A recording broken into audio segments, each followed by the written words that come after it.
אז מה קורה חברים, אני דוד של הריב, ואני יכול לראות לכם סרטון מגניב. אם אתם הולכים לאזור הזה,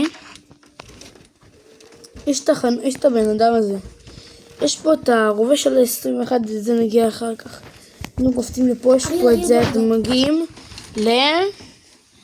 למספר 3 באמצע, רואים קטנצ'יק, ואז אחר כך אם אתם יוצאים, אתם יכולים גם ללכת לאחורה, לקחת את זה, יש פה משהו סודי, אין לי מושג מה זה, אבל זה יביא אתכם לפה. רק רגע, הנה זה יביא אתכם לפה.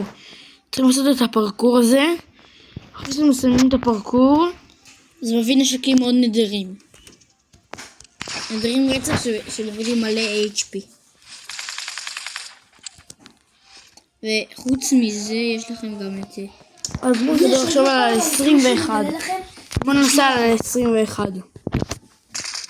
אתם לוחצים פה 21.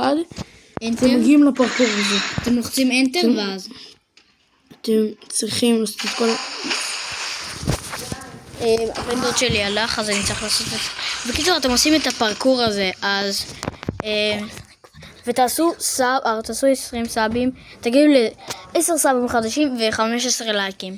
ביי.